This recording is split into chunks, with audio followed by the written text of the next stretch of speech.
And welcome back to another episode of Proft, another 10,000 views. So it's our third month in a row. So thanks to all our viewers, all the support. So please, if you want to continue to hear from us, hit subscribe and get on board.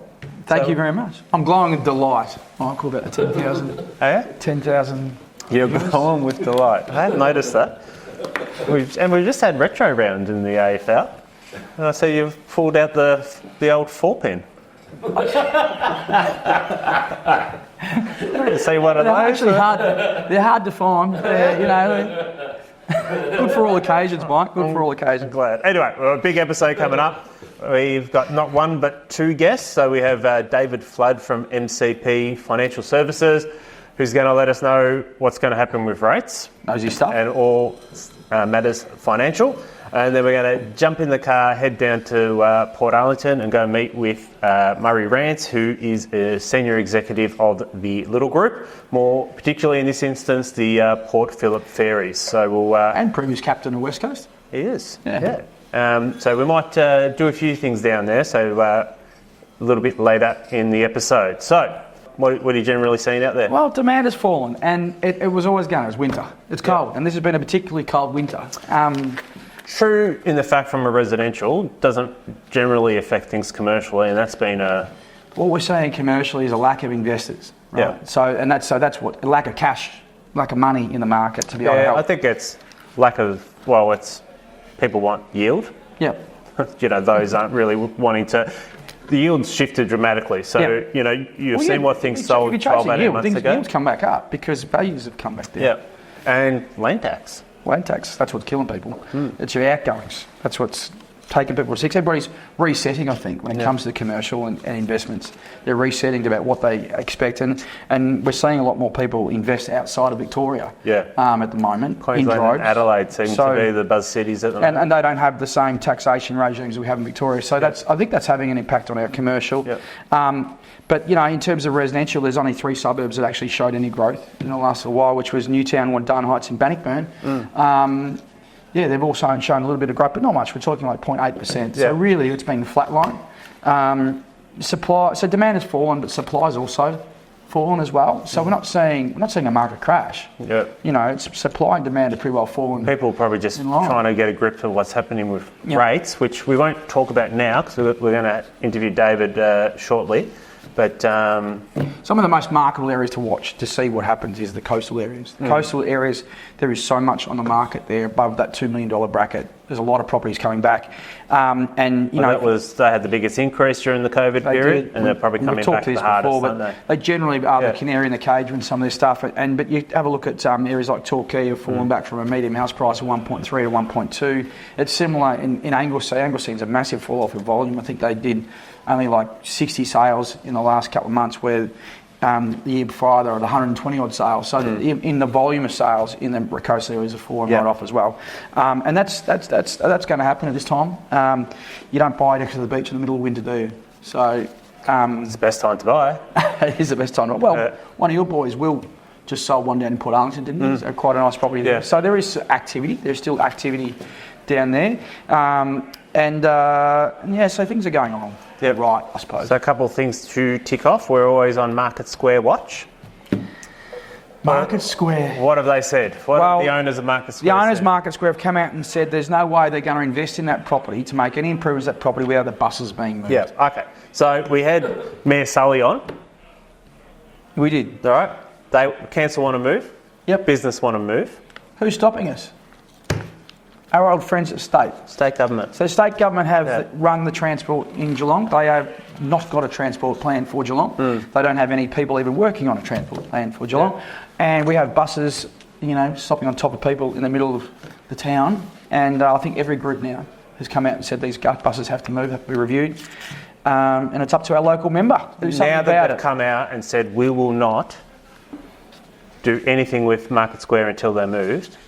Surely they have to be moved. Well, I think Christine has to relook at her policy, because I think Christine's the one who has always been against that, because she's involved with the transport lobby and that sort of thing. So she needs to rethink of it, I believe, and I hope she does, because we do need it moved. Yep. Another issue that we've seen very much in the media has been the CFMEU unions. I'm relieved that we're finally getting to the bottom of it, or look like we might be getting to the bottom of it. Hopefully we get a Royal Commission to get to the bottom of it.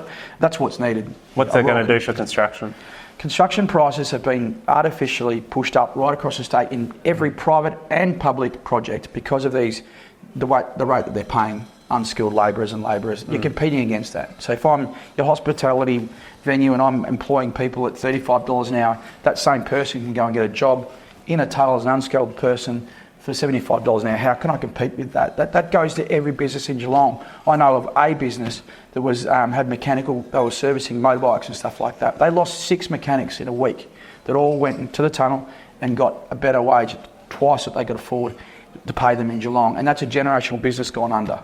So there is, what it's done to our state is suck in all the unskilled labour and at such high rates, and it's decimated small business all over the state. And I think the impact of it is far greater than what our politicians are seeing, and I don't think they're quite understanding that. I'd like to see a bit more accountability from our politicians about what they knew, because I call bullshit. They knew. We all knew. It was the worst unkept secret in Australia. That's just how it is. It's how I see it. But look, you can't get stuck just on the CFMEU. There's other stuff. There's still good projects going on in Geelong. Yep. We've got Hamilton Group, for example. You know a bit going on there at Henderson's. They bought Henderson's. Yeah, we sold that site to them off market, and I think that ultimately that's the missing piece of the puzzle for that Fed Mills. So will be completed out there when it's finished? Yeah, absolutely. And I think they're trying to hone in on some of the smaller tenancies there, 150 to sort of up to 500 square metres, but predominantly 150 to 250. So I think that being dressed up on that highway frontage there. It makes Geelong good. It's better coming in, isn't it? Seeing the way that they've fixed up the whole, the old sites there, those old manufacturing sites. Yeah, the old Pilkinson sites and all that. They look fantastic now. So should be more of it. So well done, Cam. Yep, hands off. Another one. Excellent project. And then we've got a few that have been knocked back. There's the Key development on Balmoral. It's been knocked back. Yep. It's interesting. So that was going to be, I think, 7 or 8 stories on the waterfront there to extend the current Balmoral development, and that's been knocked on the head, so that won't be happening.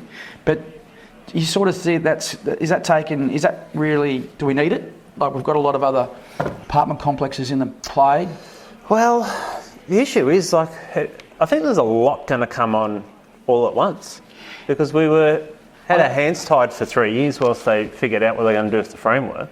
I don't understand how they knocked it back on the back of their target that they've got to grow the city by. We've got to, Jacinta Allen came out 1st of July, said Geelong's got to grow by 139,000 dwellings by 2050. That's 5,000 dwellings per annum. That's the size of Lara we've got to grow. That includes infill developments like this one. How can you knock back projects like that when you've got those sort of targets? They also want 16,000 people in the city. Yeah. I just don't see how we're going to get... A lot of numbers on a page, isn't it? It's a lot of numbers on a page. Okay, I'm sure it ticks a few boxes, but I just don't think it's... Either these numbers are fanciful.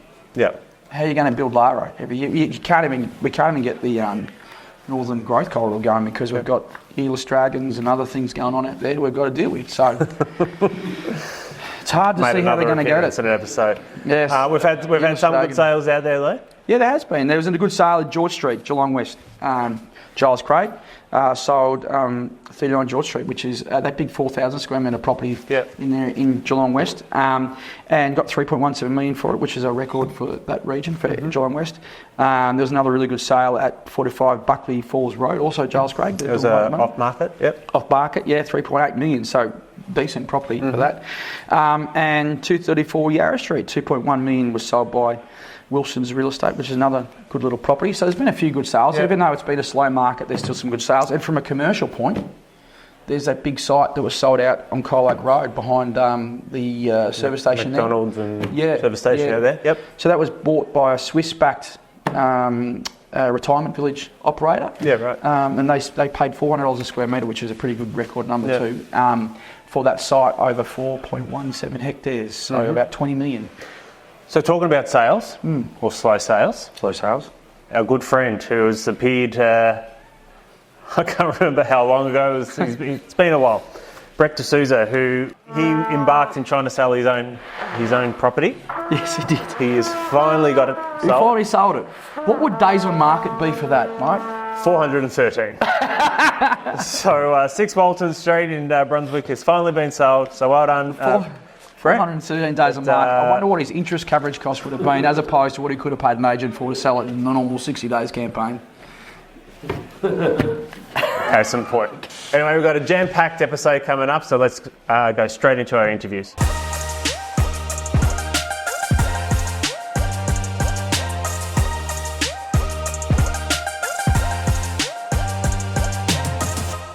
Our next guest is backed by popular demand, some would say. David Flood from MCP Financial Services, who is soon becoming our resident financial expert. So welcome to Prop once again. Thank you for having me. I don't know, it might be a bit cursed. It's the RBA's meeting today and announced tomorrow, so this will either be really good today and everyone go, oh, he knows his stuff, or, you know. It's the test. We Yeah, wouldn't correct. make it easy, would we? Like, We're not live, so we can make you right anyway. Yeah, That's okay. excellent. Yeah. so get on that. We did have a lot of figures coming out, and I was making the point earlier. I think that it's never been more important. There's not people who aren't looking at these numbers more than they ever have right now. It's full on. So tell us, what's happening? What's happening? Well, I think before we get into the numbers, it's probably really important that we wind back to the budget, because there were some key things in that budget that have impacted the numbers that are coming out now and what we're looking forward. So 2 big things to come out of the budget were the electricity rebate and the stage 3 tax cuts. So just before we get on, Tell me Chalmers got it right. Well, I'm not saying I might fall off my chair. I'm not saying he got it right, but there's some things in there that have that will impact what happens down the track. So if we started with the stage 3 tax cuts, average salary in Australia is $92,000. So if you look at that, they've had a saving of $2,200.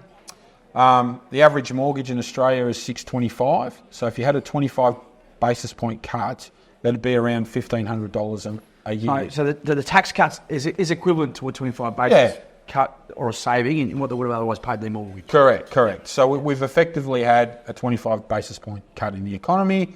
And then you look at the electricity rebate. If you looked at the core inflation numbers, broke it down and had a look at power was at 7.1. Yep. But if you actually backed out the rebate, we would be sitting at 15%, right? So by Chalmers giving them that rebate, we've been able to keep that inflation number down in electricity. We just kept the overall inflation. Correct. What happens next quarter, though, when that sweetener's gone? Yeah, well, that's the question. We think it'll go up. There'll be a rebound and it will go up. But what he has done, which is what he set out to do, was take a bit of heat out. So, yes, he probably did get it right. Oh, my God. Oh, well, good on him. At least we've got someone get the right in politics today. These I'll give credit where credit's due. The numbers are interesting, right? You dive into the numbers within the inflation, and I am take particular interest in the housing and the rental numbers. Yep. Being that's my game. But I find it like one it's perpetually impacting the other. That you've got dwelling approvals for new dwellings down, which means because the construction prices are higher, because the cost of goods are so much higher. Yep. So all of a sudden we've got less people being able to get rentals, so they're paying more and competing more to get their rents, which is pushing up our rental number. And rental at 7.1 was one of the leading numbers. So isn't that self-fulfilling? So rentals went up to 7.1. Okay. So new housing approvals were down to 2012 levels, which is huge. That's New South Wales and Victoria. Then overlay immigration of 500,000 people. So we are building less. We've got more people in the country than we've ever had in 1 year. Yeah. So that is creating incredible pressure on rents, which is why you're seeing elevated rental numbers. It's why they've just changed the minister for immigration. So probably might see a change. Coupled with the cost of money, and what we're seeing in Victoria is landlords getting whacked with, severely increased land tax as well. They're looking for. There's close to. I think last time I saw that we're down about 15 to 16% in landlords that have taken their property off the market and put it back into unoccupied stock. So there's less rental So it creates more pressure again. Correct. And then on that, I think there was it was either in May or June. It was 43% of all properties sold in Victoria were rental properties, but the more discouraging stat was of that 43, between 60 to 65 actually purchased a property in another state.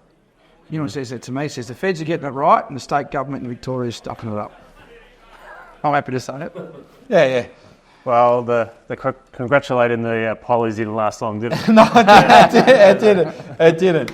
But, so if you consider we've had a bit of impetus into the economy, okay, so we've had some tax cuts, we've had some money helping with power, and trimmed mean inflation still came down 1%, I think that's a good sign.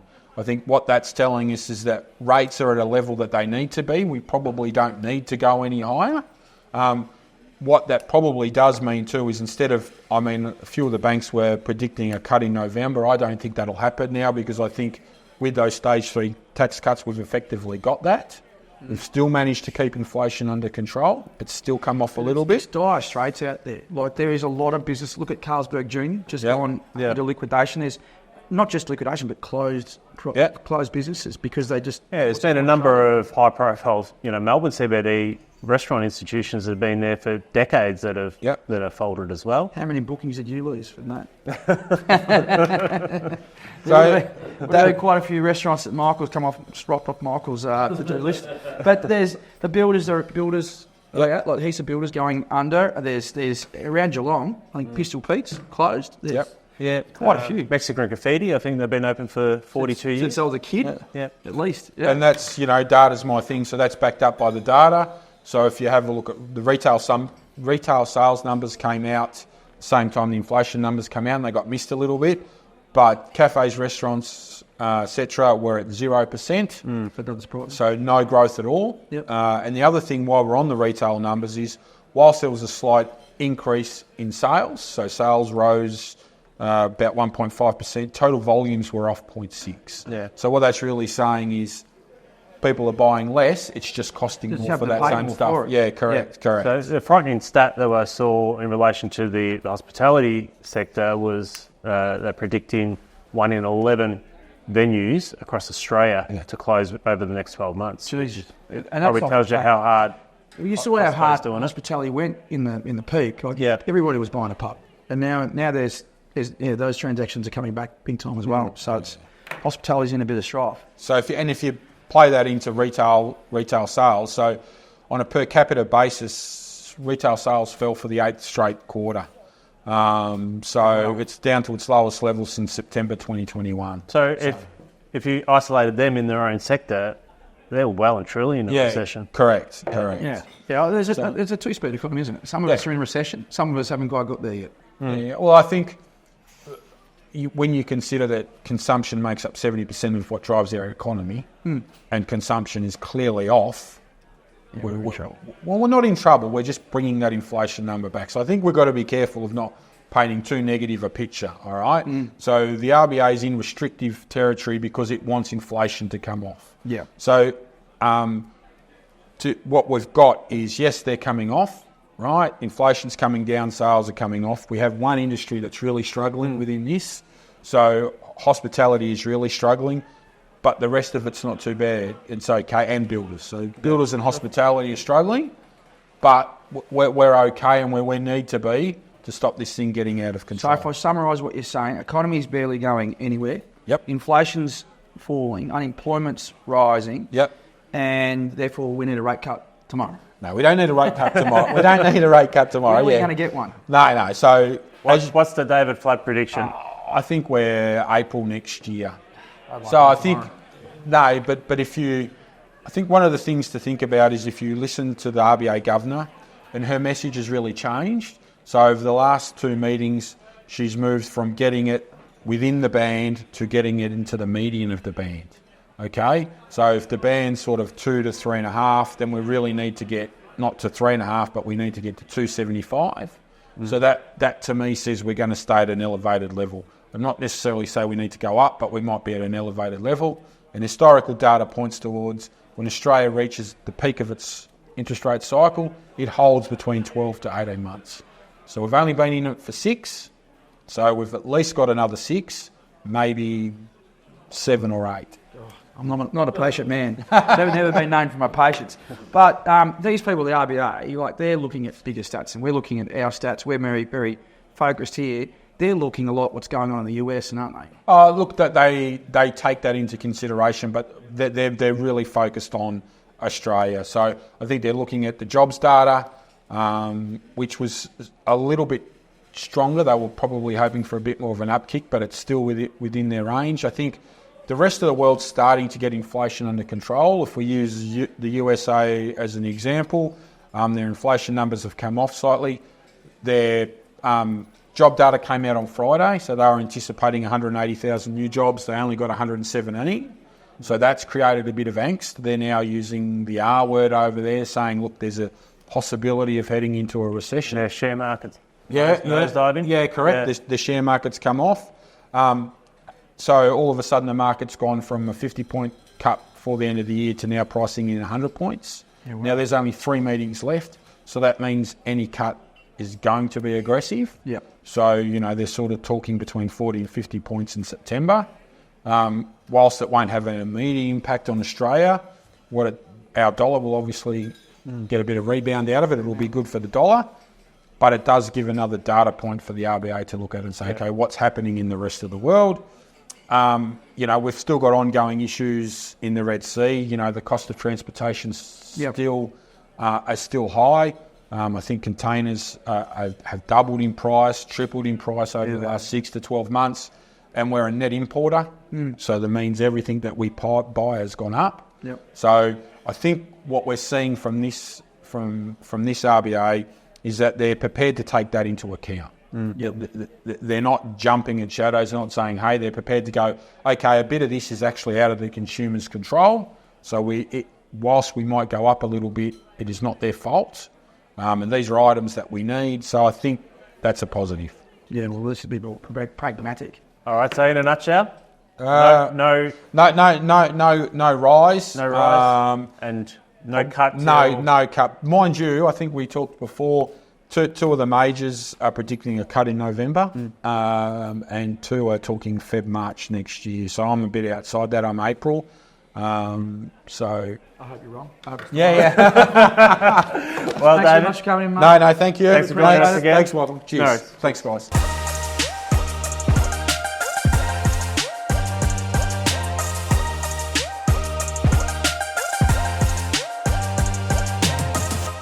We've arrived down at Portarlington and we're joined by Rance, who is a senior executive at the Little Group.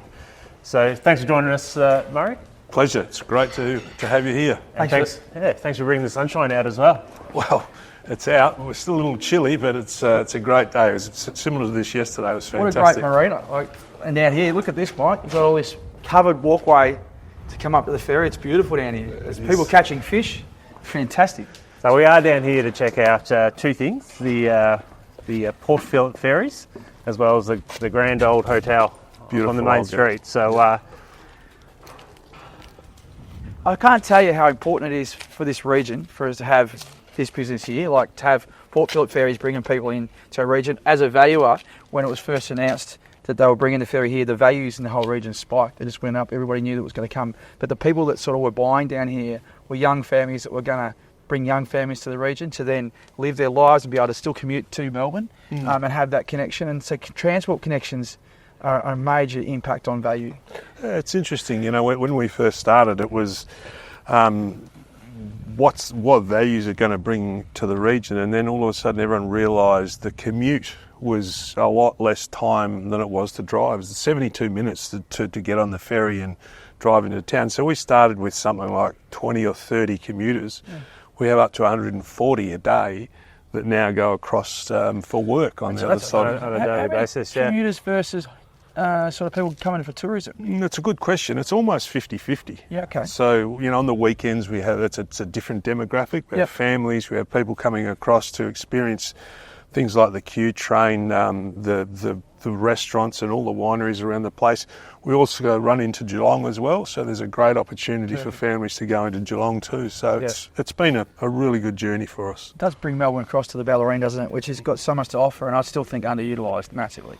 It is, yeah. What was it that they saw, or the Little Group saw to invest so much money into the region? Sure, it's interesting. Paul's very passionate about the waterways, and he believes that, and he's right, that Melbourne underuses its waterways. You know, we were all about trains and roads and everything else, and they're all fantastic. But we've got an amazing waterway system that we can actually use better. So we had the vision, Paul had the vision to be able to do this. So, you know, we approached the locals and we approached the government, and they've gone on board and supported us. So this marina here was built. It's about a $30-odd million investment from the government. So there was different parts of it came along. This waterway was an addition. Walkway was an addition afterwards. But it was a joint venture. Then we've invested in both the two ferries, and you know we just got to keep building and building. That, you know, the more people we get on board, the more that the government will be supportive of what we're doing. It's just, you know, you're bringing more and more people across. It just changes everything. The small businesses that benefit. It's just great for the region. Let's go and have a look. Sure. Great. Come on board.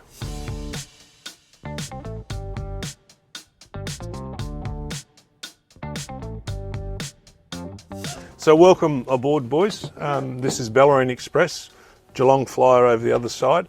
This is the first vessel we had built. We had it built in Tasmania. It was actually designed specifically because of the conditions on the bay. Yeah, right. Because the actual the ocean or the water on the bay flows across the vessels, and it can be really rough. So we had it specifically designed to cope with So that. does the design differ on this than it does on the Geelong? No, it's same. Yep. But any other just conventional ferry wouldn't have the designs that this They do. particular Like, catamaran for example, has. the ones in Sydney couldn't be used here without the same ones. Yeah, Yeah. right. So- One of the things that my friends all love is these benches between the seats, Yeah. because they come in here in the morning, they can log on to work, Yeah. and they've got their emails and everything done before they even get to the Wi- office. Wi-Fi on board, so all the way across the bay, which is important. So Yeah. they start their day early, get a coffee. They've got a fantastic cafe at the back, so great baristas. So What's our Yeah, pretty seating comfy. capacity on this one? So 400. She takes 400. So it's well, and each seat has got a table behind it, similar as you have on an aircraft. Yeah, so awesome. all very well appointed. Great bathroom facilities as well. So it's good. And go upstairs. You want to come and have a look? Absolutely. Let's go and see the driver's spot.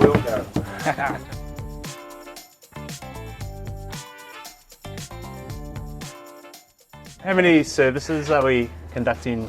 Sure. So there's four. So it leaves at 7:15 out of here for the commuters in the morning. This is during the week, and then 9:30 coming back. That brings people who want to come to Portarlington for lunch, because that's a nice time. So 9:30 gets them here about 11:50, something like that.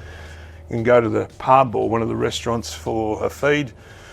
Then they can jump on the 4 o'clock and be home as well. So, and then on the weekends it changes a little bit differently. So for the tourist folk, there's a 9:15 that leaves here, goes across, and then there's a 10:40 that comes back. That's really popular. Comes back for the day, then leaves at 5 o'clock and goes home again. So. And the time in the Yarra's been improved too, so you're not when you first did it, they wouldn't let you go too fast through. That's been improved now, isn't it? It's a really, really good point. So we've invested significant amounts of funds proving that our vessel makes no more or a lot less wake than the big ships and the tugs, etc. So we've been able to improve our time. When we first started, it was 92 minutes. Yep. We've got it down to 72 minutes because Saved we've been extra able 20 to. minutes. Yeah, That's pretty good. Improve. Fantastic. And we do it really safely and carefully. It's not as though it's a cowboy But operation. it's the reliability of it. Like if you go and driving in or even catch the train, there's no reliability there anymore. If you get on this, you know it's going to leave or it's going to arrive. There's nothing to stop it. Everyone is guaranteed a seat. We can't take more than 400 passengers, so everyone is guaranteed a seat. Well, that's a lot better than the V-line, I can say. Where you're lucky to get a seat in the between the carriages. Over summer, does the amount change in terms of services? No, so we're contracted to run into Portarlington that amount of time, 365 days of the year, but we service Geelong on the weekends. On the Saturday and the Sunday, and that seems to be working pretty well. You service that as your own commercial decision, though. You got no funding towards that, which is bloody atrocious, I reckon. Like Geelong's not getting the true benefit because you guys are able to do it. The government should be helping subsidise some of those trips, don't you think? I'll let others have that argument, but it's we do. We get funded to do those services that I just described to Portarlington, and it's our commercial risk to run into Geelong, and we've seen that to be quite successful. So lots of families wanting to go in and have lunch, and some come in by ferry and go back by train. Some come up by train and go back by ferry. There's talk about this integrated transport plan for Geelong, and the ferries have to be part of that discussion, don't they? Like to be able to provide the full mix of transport options, and it's been subsidised so that it happens regularly and fairly. I reckon it's got to be part of the warranty.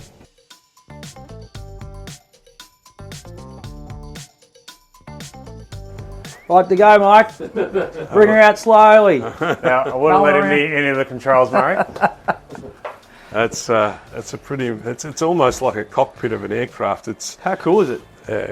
It's got the pilots or the skippers have to be fully trained. We spend an inordinate amount of time ensuring that they're trained properly and safely, and they go on simulators as well. So do you ever just like think that how good would it be to take this out fishing for an afternoon? Yeah, well, you can throw a line over the side on the way back if you want to. The trawling will be pretty quick, but it's certainly an impressive vessel, and you know the folks down in Tassie did a really good job of putting it together. So, and the investment in one of these, what does that look like?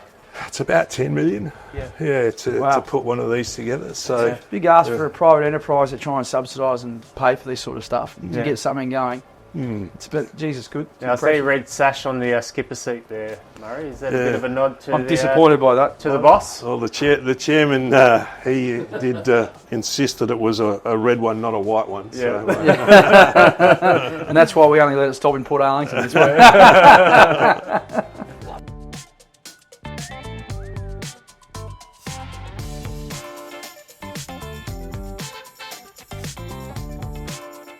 About the only part of the boat that I get a job on, Mike, is serving the coffee, I reckon. The coffee? Keep them away from the grog, you reckon? Well, there's grog under here too. So we're fully licensed in here? There's got to be licensed, yeah. So you can, on a Friday afternoon, it's actually quite humorous. We get the happy hour on the workers on the way home. It's their most enjoyable trip, I reckon. Sounds a bit better than the B-line.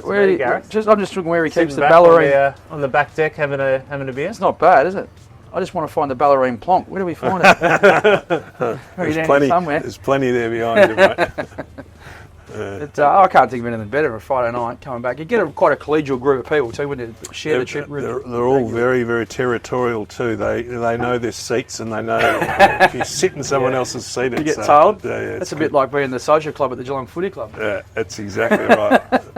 But they're very loyal, and we really do appreciate all their support. And we need more. You know, there's plenty of room for more. People can drive to here and get very comfortably on this vessel and go to work. And likewise, go to Melbourne for the day. It's interesting, part of our marketing is marketing to regional Victoria, getting people to come from Ballarat, for argument's sake, to here, stay the night at the pub, which I know we'll go and have a look in a minute, and then they can go across to Melbourne for the day. So there's all those different options that this actually particular location gives people to do. And it's ironic that this little town has a population of between 4,000 and 5,000, grows to 20,000 in summer. But it's such a pivotal location when it comes to the connection of transport, as you were describing. So quite amazing. Great. It's a beautiful part of the world. Absolutely. So many wineries and other reasons to come here and use this service. Well, thanks for the tour. Pleasure. Did allude to it. The pub. Up there, the grand old lady. Absolutely. Go to the pub.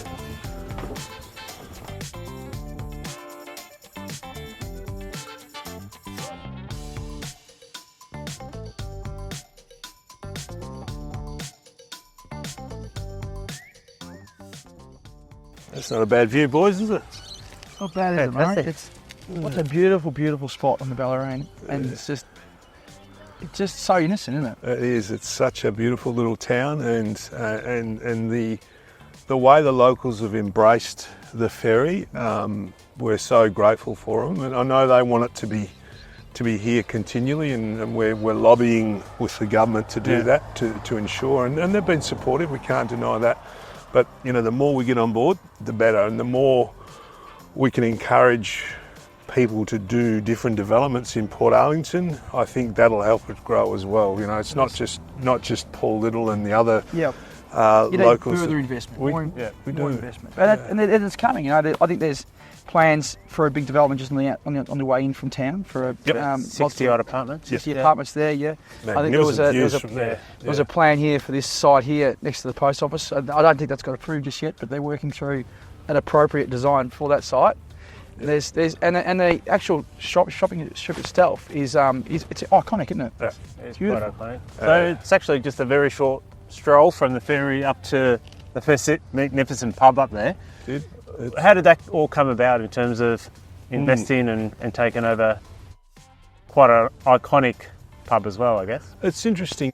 You know, it's a really good question because when we started the Ferries, you know, we identified it was just a cute little enclave, if you like, and we said, well, Portarlington needs a destination. You've got the Jackrabbits and you've got all these wineries The and best sausage roll in the Bellarine up here. Absolutely, the bakery is and the donuts. Don't forget the donuts. Daniels, they're very good. You But can tell which part I stop into town when I come through. and then thankfully he goes to the bar. And then I go to the bar. Sausage roll, a donut, then in the bar. Yeah, a good selection. But we thought, let's see if we can make a difference. And Paul is passionate about history and about preserving history. So he said to me, son, get yourself organised and go and see what we can do about acquiring the hotel, and let's try and give it a real zhuzh and make it look something that we're really proud of. So we bought it. We bought the freehold and the leasehold. And then we got Techne, the architects who did the ESPI, to come and help us put something together.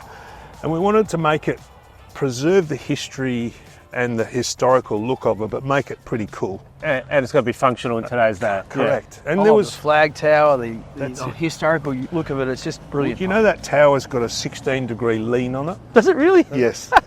And when we had engineers look at it, and Paul said to me, what are you going to do about that? And I said, I'm really not sure. But we got them to actually put struts inside. There's one of the rooms that's got these RSJs about this high. Oh, really? Under it. So they said, do you want a straight? And I said, no, it's the leaning tower of Portarlington. Well, that's iconic. Let's stop talking about it. Let's go and have a look. Have a look. Let's go. Yeah.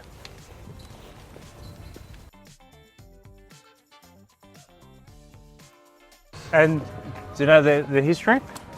I do. She was built in 1886. Yep.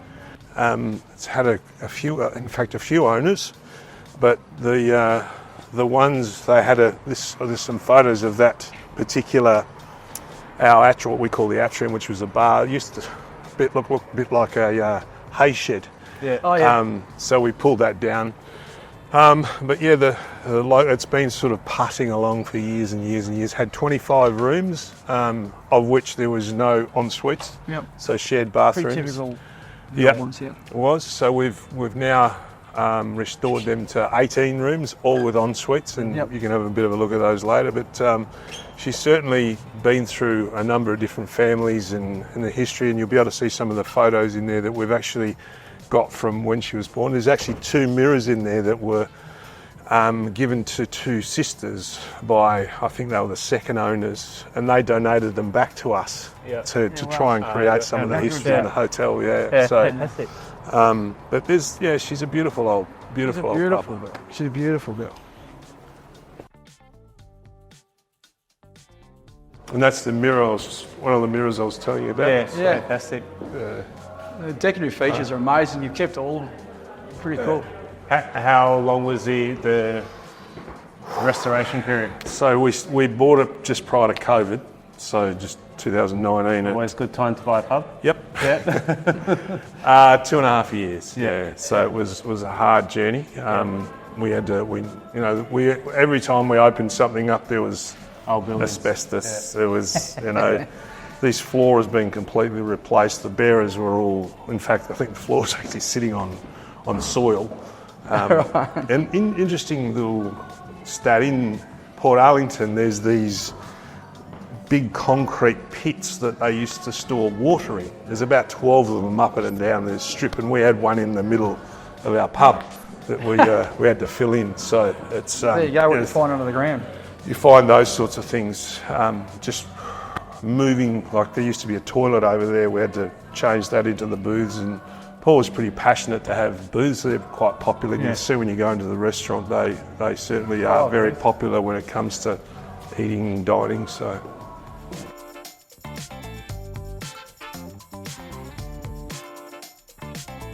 This particular tile was a tile from the original brick factory that was here.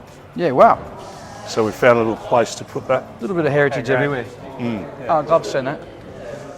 The sleeper look, you know, that brings in that older feel. Go off in the summer. Yeah, it does. You know, it really does. It gets some, and we have a bit of live music and those sorts of things now. So make sure we have big tellies so that people can see them. Yep.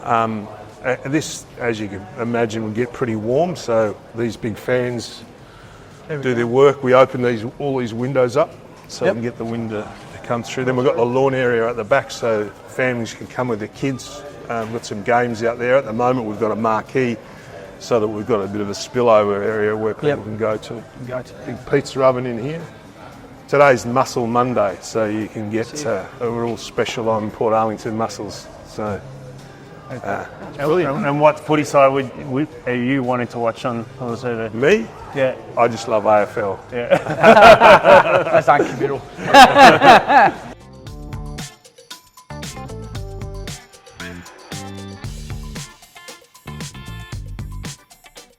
Paul was so his family loves art, so he said to me, Rance, you need to ensure that we do something with that ugly wall on the building next door.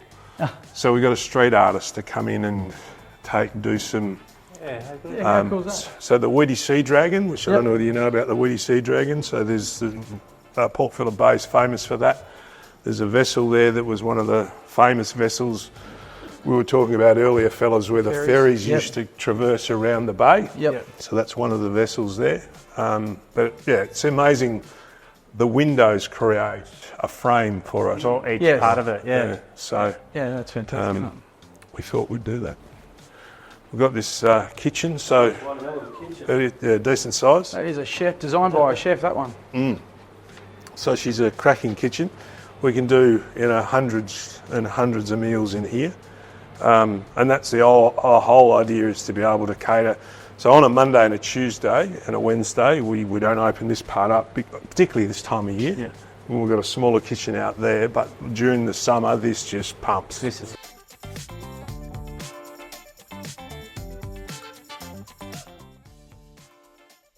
Sure. Max, look at the camera.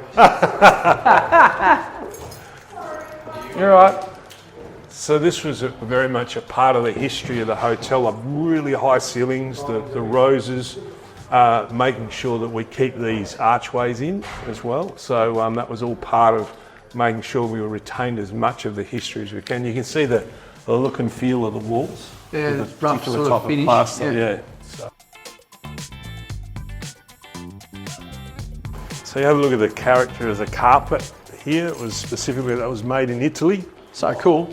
I had to get it air freighted out here during COVID. I've got to be honest, I prefer this one than the one in the restaurant. This is great. Each to their own. Each to their own. I mentioned on the way up the staircase, one of the things that Paul was insistent on, we preserve the heritage of this beautiful old staircase. So, and again, that window fits in with...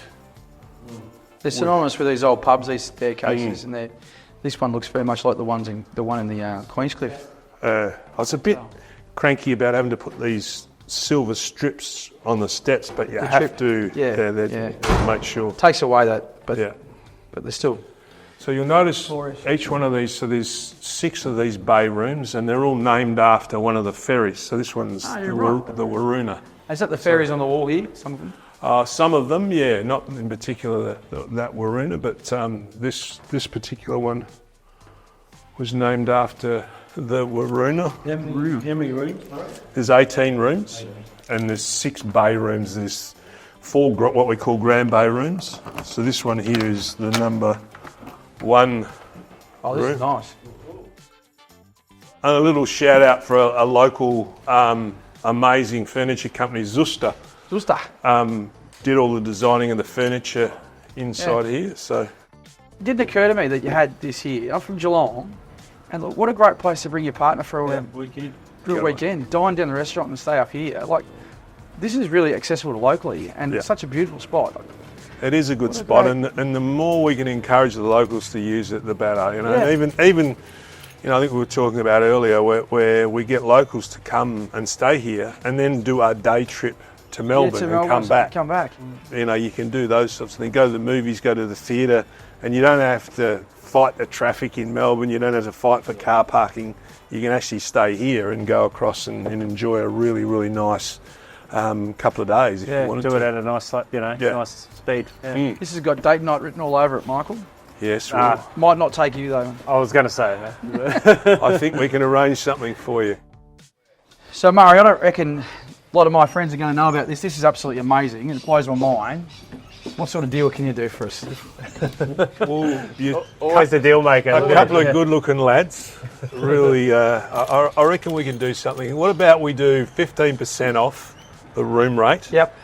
And if you go and lean nicely up against the bar and talk nicely to the bar, we'll give you a $50 voucher for food. How would that work So for that's viewers? for Prop by the Bar viewers. That's it. That's it. You heard it yourself. If you're Prop by the Bar, you're listening or watching this on either our podcast or on the show, just mention Prop by the Bar, subscribe to Prop by the Bar, importantly, and then and mention that here, and you're going to get 15% off on your room rate, and you're going to get $50 to spend at the bar or on a meal. On a feed if you want. And where else? That's a great deal. And to all the people in Geelong who are watching this, who know me and Michael, like, hats off. This is worth a go. Give it a crack. Absolutely.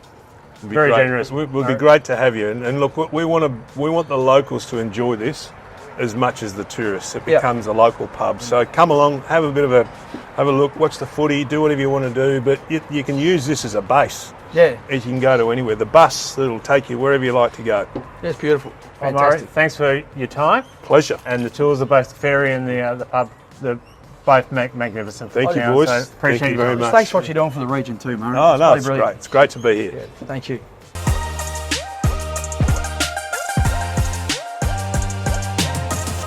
Well, that is the wrap. So another great episode. Special thanks to David. His insight's been great, and we're going to Always knowledgeable man. we'll test his. Game is on. Yeah. If the rates go up, I'm going to be the first to tell him. Or down. Like a cup before April, wouldn't we? Yes. And special thanks for Murray Rance for joining us down in Port. Fantastic what they're doing down there, and And look out for our next episode at the Geelong racetrack. yeah. So again, if you want to hear from us, don't forget to subscribe. Otherwise, we'll see you next month for another episode of Prop by the Bar. Subscribe. Thank you.